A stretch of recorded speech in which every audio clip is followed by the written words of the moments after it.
জন Jungkook বিশ্বসেরা Korean band BTS এর সর্বকনিষ্ঠ member. ভক্তদের কাছে তিনি জেকে, বানি, কুকি এবং গোল্ডেন মাখনে নামেও বেশ পরিচিত। জংকুককে চিনে না বা কখনো দেখেনি তরুণ প্রজন্মে এরকম ছেলে মেয়ে খুব কমই খুঁজে পাওয়া যাবে। 2022 সালে কাতার বিশ্বকাপ উদ্বোধনী অনুষ্ঠানে সবাই হয়তো ড্রিমার্স গানটি একবার হলেও দেখেছেন, যেটি ছিল প্রথম কোনো ক্যাপপ আর্টিস্টের রিলিজ হওয়া গান যা ফিফা ওয়ার্ল্ড কাপের অফিসিয়াল সং হিসেবে স্বীকৃতি পেয়েছে। সো ভিউয়ার্স, আজকে আমরা এমনই একজন বিখ্যাত এবং সুপার ট্যালেন্টেড মানুষের জীবনের গল্পটি শুনতে যাচ্ছি। কিভাবে সে আজকে বিখ্যাত ক্যাপপ ব্যান্ড বিটিএস এর সদস্য হতে পেরেছে, কেমন ছিল তার শুরুর দিনগুলো, কত কিছু স্যাক্রিফাইস করতে হয়েছে, লাইফস্টাইল, কয়টা গার্লফ্রেন্ড, সবকিছু সম্পর্কে বিস্তারিত জানতে চলেছি। তার আগে সবার কাছে ছোট্ট একটা রিকোয়েস্ট থাকবে, যারা যারা আমাদের চ্যানেলে নতুন আর দেরি না করে এখনই চ্যানেলটিকে সাবস্ক্রাইব করে পাশে রাখা বেল নোটিফিকেশনটি অন করে রাখুন, যাতে করে পরের ভিডিওর নোটিফিকেশন সবার আগে আপনার কাছে পৌঁছে যায়। তো চলো বন্ধুরা, শুরু করা যাক। ছোট্ট এই বালকটির জন্ম 1997 সালের 1 সেপ্টেম্বর সাউথ কোরিয়ার বুসান শহরে। বাবা মা এবং এক বড় ভাই নিয়ে তাদের ছোট্ট পরিবার। তার বড় ভাইয়ের নাম জন হায়ুন, যে কিনা দেখতে অনেকটাই জংকুকের মতোই। বলা হয়ে থাকে জংকুকের বাবা সেখানকার একটি টেলিকম কোম্পানির কর্মকর্তা ছিলেন এবং তার মা একজন রিয়েলেটর হিসাবে কর্মরত ছিলেন। এছাড়া জংকুকের প্যারেন্টস সম্পর্কে তেমন বেশি কিছু জানা যায়নি। মোটামুটি সচ্ছল পরিবার থেকে বেড়ে ওঠেন তিনি। তাছাড়াও তার বাবা মা তার স্বপ্নে কখনো বাধা প্রদান করেননি। এই দিক থেকে জংকুক খুবই লাকি ছিল। পড়াশোনা, প্রাথমিক শিক্ষা গ্রহণ করেন বুসানের বেকুয়াং এলিমেন্টারি অ্যান্ড মিডল স্কুল থেকে, কিন্তু যখনই সে ট্রেনি হিসাবে যোগদান করেন তখন তাকে সিউলের সিঙ্গু মিডল স্কুলে ট্রান্সফার করা হয়। 2017 সালে তিনি school of performing arts Seoul থেকে গ্র্যাজুয়েশন কমপ্লিট করেন। অতঃপর 2022 সালে গ্লোবাল সাইবার ইউনিভার্সিটি থেকে ব্রডকাস্টিং অ্যান্ড এন্টারটেইনমেন্টের উপর গ্র্যাজুয়েশন কমপ্লিট করেন। সেখানে তিনি খুব ভালো রেজাল্ট করায় সর্বোচ্চ সম্মান রাষ্ট্রপতি পুরস্কারে ভূষিত হন।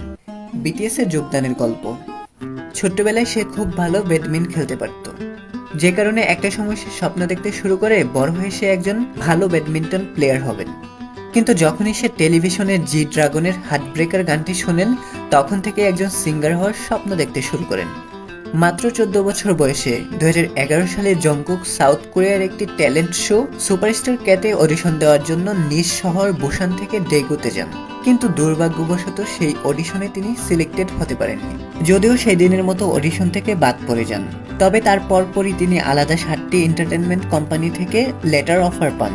অবশেষে তিনি আরএমকে দেখে অনুপ্রাণিত হয়ে বিগ হিট এন্টারটেনমেন্টে অডিশন দেওয়ার জন্য সুযোগ বেছে নেন।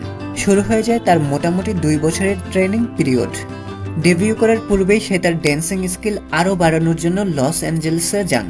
সেখানকার মুভমেন্ট লাইফস্টাইল নামে একটি বিখ্যাত ড্যান্স একাডেমি থেকে ট্রেনিং নিয়ে সে দেশে ফিরে আসে এবং ডেবিউ করার পূর্বে তাকে 2012 সালের জুন মাসে জু কাউনের I am the one music ভিডিওতে পারফর্ম করতে দেখা যায়। এছাড়াও তিনি ডেবিউ করার পূর্বে আরও একটি গ্রুপ গ্ল্যামের ব্যাকআপ ড্যান্সার হিসেবে কাজ করেছেন। 12 জুন 2013 সালে জংকুক টুকুল ফোর স্কুল অ্যালবামের নো মোর ড্রিম গানের মাধ্যমে বিটিএস এর অন্যান্য সদস্যদের সাথে আত্মপ্রকাশ করেন। বিটিএস এর অধীনে তিনি 3টি সোলো সং রিলিজ করেন। প্রথমটি হচ্ছে উইংস অ্যালবামের বিগিন, যেটিতে তিনি তার ছোট্টবেলার কষ্টের দিনগুলি, অর্থাৎ কিভাবে সে তার বাবা মা ভাই বোনকে ছেড়ে অল্প বয়সে সিউলে চলে আসেন এবং তার ব্যান্ডমেটরা তাকে যেভাবে দেখাশোনা করেছেন এবং যত্ন নিয়েছেন, সে সবকিছুর জন্য ব্যান্ডমেটকে কৃতজ্ঞতা জানিয়ে এই গানটি রিলিজ করেন। তার দ্বিতীয় এবং তৃতীয় সোলো সংটি হলো ইউফোরিয়া এবং মাই টাইম। 2015 সালে কোরিয়ান যুদ্ধের স্মরণে Jungkook one dream one Korea ক্যাম্পেইনে অংশ নিয়েছিলেন এবং বিভিন্ন শিল্পীদের সাথে মিলে একটি সোলো সং রিলিজে সহযোগিতা করেছিলেন। তার দলের অন্য সদস্য সুগার প্রডিউস করা স্টে অ্যালাইভ গানটি রিলিজ করার মাধ্যমে জংকুক প্রথম বিলবোর্ড হট 100-এ পদার্পণ করেন। 2022 সালের 20 নভেম্বর তিনি বিশ্বকাপ উদ্বোধনী অনুষ্ঠানের জন্য তার সোলো ড্রিম গানটি প্রকাশ করেন এবং সেখানে তিনি কাতারের বিখ্যাত সিঙ্গার আল কোবাইসের সাথে মিলে কাতারের আল বায়াত স্টেডিয়ামে গানটিতে পারফর্ম করেন। কেবল জংকুকই একমাত্র আর্টিস্ট যে কিনা বিশ্বকাপের আনুষ্ঠানিক থিম গেয়েছেন এবং বিশ্বকাপ উদ্বোধনী অনুষ্ঠানে পারফর্ম করেছেন। 2016 সালে জংকুককে ফ্লাওয়ার ক্রুয়ের পাইলট এপিসোডে দেখা যায়। সেলিব্রিটি ব্রোমেন্স নামক একটি টিভি শোতেও তাকে অংশগ্রহণ করতে দেখা যায়। 2018 সালের 6 নভেম্বর জংকুক চার্লি পুটের সাথে কোলাবোরেশনে উই ডোন্ট টক এনিমোর গানটিতে পারফর্ম করেন। এর পূর্বেও তিনি এই গানটি 2 বার কভার করেছিলেন, ফার্স্ট টাইম সোলো এবং সেকেন্ড টাইম তারই ব্যান্ডমেট জিমিনের সাথে। 2020 সালের 4 জুন বিটিএস এর বার্ষিক ডেবু উদযাপনের জন্য স্টিল উইথ ইউ গানটি ফ্রিতে রিলিজ করেন তিনি।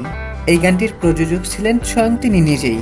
2019 সালে গালাপ কোরিয়া পরিচালিত একটি জরিপে জংকুক সেই ইয়ারে কোরিয়ার সবথেকে জনপ্রিয় সেলিব্রিটি হিসেবে 3rd পজিশন দখল করেন।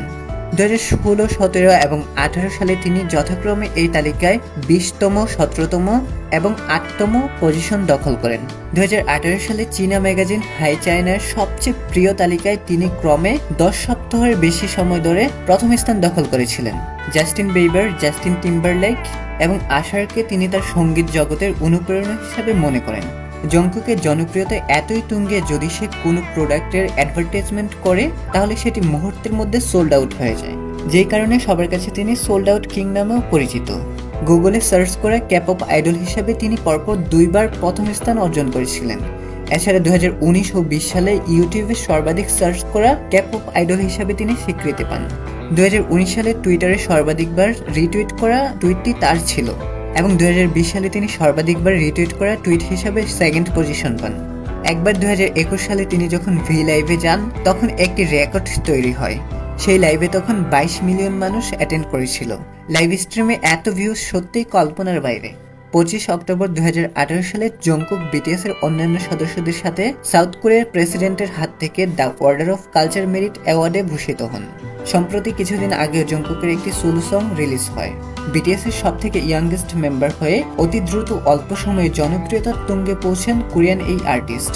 তার সফলতার গল্প বলে হয়তো শেষ করা যাবে না তার অর্জন ও কৃতিত্বের ইতিহাস বলেও। যাই হোক, এবার জংকুক সম্পর্কে টুকিটাকি কিছু গল্প এবং তার পছন্দ অপছন্দ সম্পর্কে জেনে নেওয়া যাক। শুরু করা যাক তার জন্ম হওয়ার পূর্বের একটি ঘটনা দিয়ে, যেই ঘটনাটি জংকুক একটি ইন্টারভিউতে নিজেই প্রকাশ করেছিলেন। জংকুক পেটে থাকতেই একবার তার মা স্বপ্ন দেখেছিলেন একটি গ্রামে মুষলধারে বৃষ্টি শুরু হয়, আর সেই বৃষ্টির ফোঁটা যখনই নিচে পড়ে আর সাথে সাথে সেটি সোনায় পরিণত হয়ে যায়। কোরিয়ান রীতিমতে বাচ্চা পেটে থাকাকালীন সময়ে স্বপ্নে স্বর্ণ দেখা মানে সেই বাচ্চা বড় হয়ে অনেক বড় কিছু হবে। আর জংকুক আজ তার মায়ের স্বপ্নের মতোই সফলতার স্বর্ণ শিখরে পৌঁছাতে পেরেছে।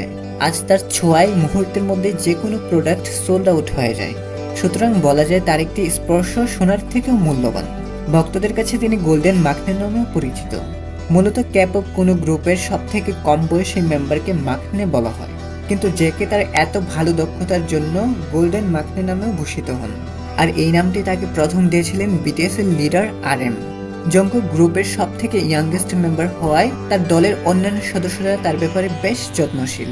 এত কম বয়সে বাবা মাকে ত্যাগ করে এত হার্ডওয়ার্ক করে এই পর্যন্ত আসতে পারতো না যদি তার দলের অন্যান্য সদস্যরা তাকে সাপোর্ট না করত। সবার সাপোর্ট আর অনুপ্রেরণা এবং তার নিজের আত্মবিশ্বাস ও হার্ডওয়ার্ক দ্বারাই আজ তিনি এত দ্রুত সফলতার চূড়ায় উঠতে পেরেছেন এবং ফিউচারে আরও অনেক বেশি জনপ্রিয়তা অর্জন করতে পারবেন। এবার দেখে নেওয়া যাক জংকুক কতটা উদার মনের মানুষ। বিটিএস মেম্বাররা শুধু নাচ আর গানের মধ্যেই নিজেকে সীমাবদ্ধ রাখেনি, রেখেছেন বিভিন্ন সোশ্যাল ওয়ার্কে অবদান, দাঁড়িয়েছেন বিভিন্ন পথশিশুর পাশে। নিজ দেশ ও মানুষের কল্যাণে তারা নানানভাবে অবদান রেখেই যাচ্ছে। শিশুদেরকে সহযোগিতা করার উদ্দেশ্যে জংকুক সিউলের একটি শিশু হসপিটালে 100 বিলিয়ন কোরিয়ান ওন ডোনেট করেন। তাছাড়াও তাদের আয়ের উপর ভিত্তি করেই দেশের বার্ষিক আয়ের উন্নত হচ্ছে। সবকিছু মিলিয়ে তারা দেশ এবং জাতির উন্নয়নের জন্য গুরুত্বপূর্ণ ভূমিকা পালন করছে।